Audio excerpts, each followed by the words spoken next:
శ్రీమాత్రే నమ. జై గురు దత్తాత్రేయ నమ.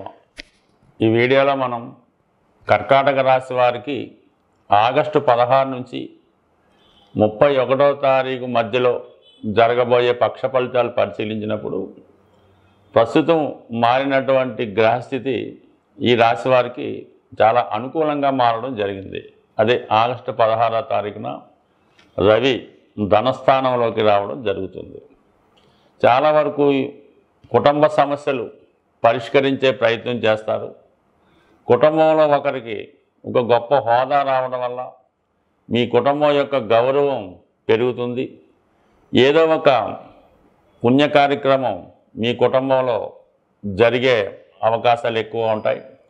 ప్రభుత్వ పథకాలు మీకు అనుకూలంగా రావడం జరుగుతుంది. విద్యార్థులకి స్కాలర్షిప్ కానీ వారికి విద్య సంబంధించినటువంటి రుణం లాంటిది ఏమైనా దొరకడం కానీ జరిగే అవకాశం ఉంటుంది. అలాగే మీరు చాలా నిర్మమాటంగా ఉన్నట్టు యథార్థంగా మాట్లాడి కుటుంబంలో ఏర్పడినటువంటి సమస్యల్ని పరిష్కరించుకునే ప్రయత్నం చేయడం జరుగుతూ ఉంటుంది. ఎస్పెషల్లీ తృతీయ స్థానంలో ఉన్నటువంటి కుజుడు మీరు ఉద్యోగం మారాలనే మీ ప్రయత్నానికి చాలా వరకు ఫలితం రావడం జరుగుతూ ఉంటుంది. అయితే చాలా వరకు దగ్గరగా వచ్చి చివరి నిమిషంలో ఆ ప్రయత్నం విరమించుకోవడం కానీ వచ్చిన అవకాశం పోవడం కానీ జరిగే అవకాశం ఉంది. సాధారణంగా దశమ స్థానాధిపతి తృతీయంలో ఉన్నప్పుడు ఉద్యోగంలో మార్పు రావడం కానీ టెంపరీగా ఉద్యోగంలో ఇబ్బందులు కానీ రావడం జరుగుతూ ఉంటుంది. అలాగే ఈ దశమాధిపతి కుజుడి పైన శని యొక్క దృష్టి పడడం వల్ల వృత్తిలో ఒక విధంటి పని ఒత్తిడి పెరుగుతుంది. చాలా అసహనంగా ఉంటారు. మరీ కొంతమంది అయితే ఉద్యోగాన్ని వదిలిపెట్టడం కూడా జరిగే అవకాశం ఉంది. బట్ ఏదైనా ఈ సమయంలో కొద్దిగా ఓర్పుగా సహనంగా వ్యవహరించడం వల్ల వృత్తిలో ఏర్పడినటువంటి ప్రతి సమస్య సాల్వ్ అవడం జరుగుతూ ఉంటుంది.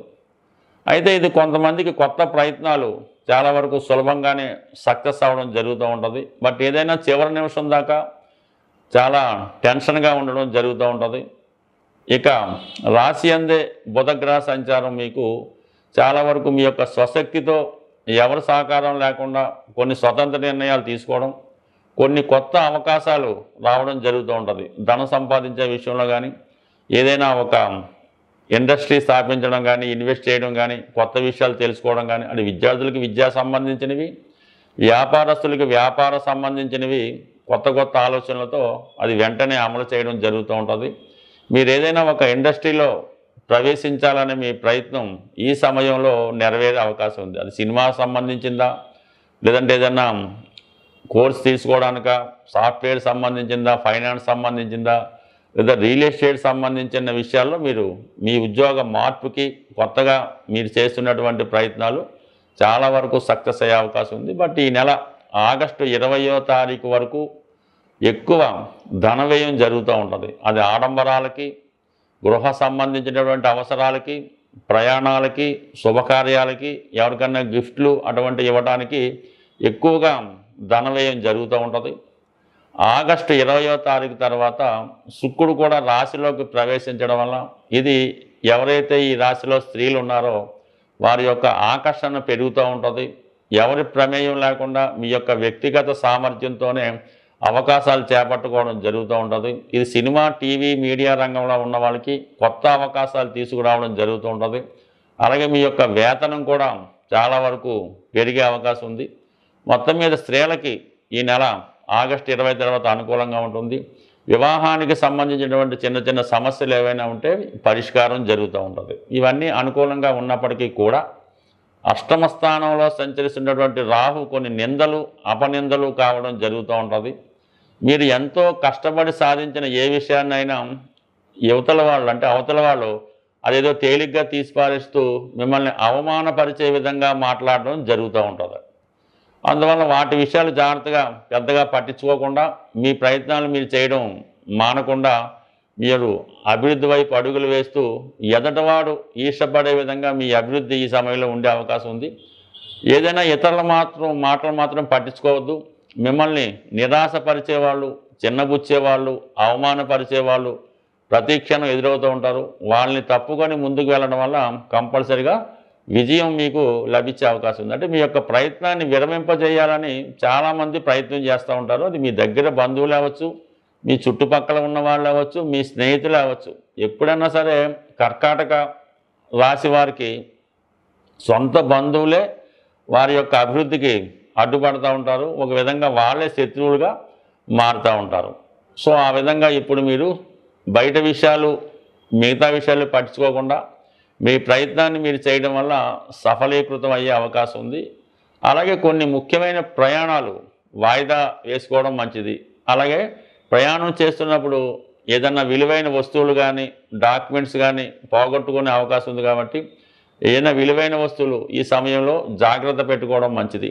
మరి గురువు వ్యయ స్థితి వల్ల పుణ్య కార్యక్రమాలకి ఎక్కువ ధనాన్ని ఖర్చు పెడతారు. అలాగే ఆగిపోయినటువంటి మీది ఏదైనా ఉంటే అది విద్య కానీ మరే ప్రయత్నం కానీ తిరిగి పునఃప్రారంభించడం వల్ల తిరిగి ప్రారంభమయ్యే అవకాశం ఉంది. బట్ ఏదైనా ఈ యొక్క గ్రహస్థితి విద్యార్థులకి చాలా అనుకూలంగా ఉండడం జరుగుతుంది. అలాగే స్త్రీలకు కూడా కొత్త అవకాశాలు తీసుకురావడం జరుగుతుంది. ప్రస్తుతం ఉన్నటువంటి గ్రహాల స్థితి మనకి అనుకూలంగా ఉన్నప్పటికీ కూడా చాలా ప్రయత్నాలు విఫలమవ్వడం జరుగుతూ ఉంటుంది. ముఖ్యంగా చదువు పూర్తయిన తర్వాత 2-3 సంవత్సరాల దాకా కూడా ఉద్యోగం రాకపోవడం, అలాగే అమ్మాయిలకు కానీ అబ్బాయిలకు కానీ ఎన్ని ప్రయత్నాలు చేసినా కూడా వివాహ సంబంధాలు కుదరకపోవడం జరుగుతూ ఉంటుంది. ఇంతకాలంలో అమ్మాయిలకి వివాహానికి పెద్ద ఇబ్బంది లేదని చెప్పినప్పుడు కూడా చాలామందికి సరైనటువంటి వరుడు దొరకపోవడం వల్ల వారికి కూడా డిలే అవుతుంది. సో దీనికి ఏంటి కారణం? జాతకంలో దశలు అనుకూలంగా ఉన్నాయి, పిల్లలకి అన్ని అర్హతలు ఉన్నాయి, కానీ పెళ్ళి రావటం లేదు, ఉద్యోగం రావట్లేదంటే దానికి కొంతవరకు మనం నివసిస్తున్నటువంటి గృహం కూడా కారణం అవడం జరుగుతూ ఉంటుంది. సో అందువలన ఒకే గృహంలో ఒక 4-5 ఉన్నప్పటికీ కూడా అందులో కొంతమందికి చాలా బ్రహ్మాండంగా ఉంటుంది, మరి కొంతమందికి చాలా ఇబ్బందికరంగా ఉంటుంది. అంటే ఆ గృహంలో వాస్తుపరంగా ఉన్నటువంటి దిక్కులలో ఉన్నటువంటి దోషాన్ని బట్టి కొంతమందికి ఇబ్బంది కలుగుతూ ఉంటుంది. సాధారణంగా ఈశాన్య దోషం ఉన్నప్పుడు ఆ కుటుంబంలో ప్రథమ సంతానంపై ఎక్కువ ఇబ్బంది చూపుతాడు.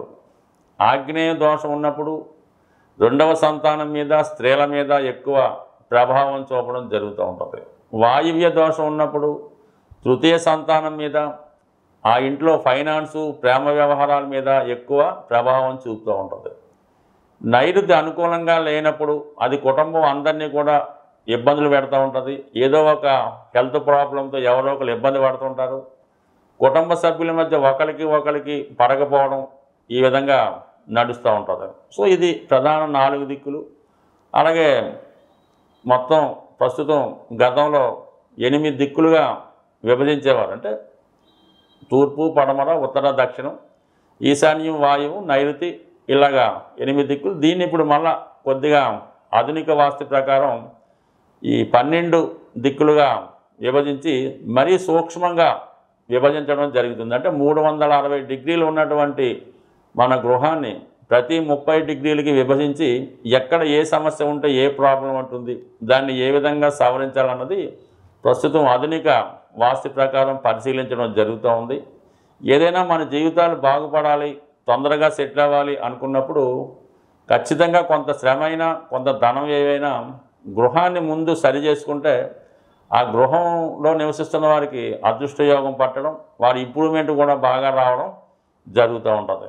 సో దానివల్ల ఏంటంటే మీకు అన్నీ బాగున్నా కూడా ఇటువంటి సమస్యలు ఎదురవుతున్నాయి. ముఖ్యంగా పెద్దవాళ్ళకి హెల్త్ ప్రాబ్లం, పిల్లలకి పెళ్లి ప్రాబ్లం, కొంతమందికి వ్యసనాల వల్ల ధనాన్ని పోగొట్టుకోవడం, ముఖ్యంగా అప్పు తీరకపోవడం.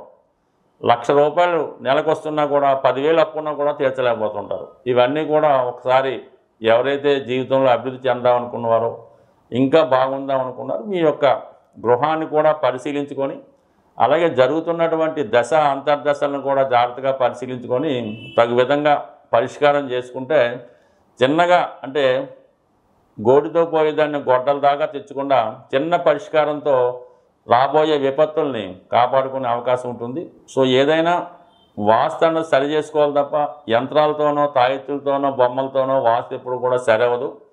అలాగే గ్రహ దోషాలు ఉన్నప్పుడు దానికి సరైనటువంటి పరిష్కారం చేసుకుంటే తప్ప చిన్న చిన్న ఉంగరాలు మాలలో వేసుకున్నా కూడా పరిష్కారం అవ్వదు. దేనికన్నా పిండి కొద్ది రొట్టె మనం చేసే పని బట్టి, మన ప్రయత్నం బట్టి, మన భక్తిని బట్టి, నమ్మకాన్ని బట్టి మనం చేసే ప్రయత్నంలో విశ్వాసం ఉంటే చేసేవాడు కూడా నమ్మకంగా చేస్తే ఖచ్చితంగా మీ జీవితంలో సక్సెస్ అన్నది తొందరగా వస్తుంది.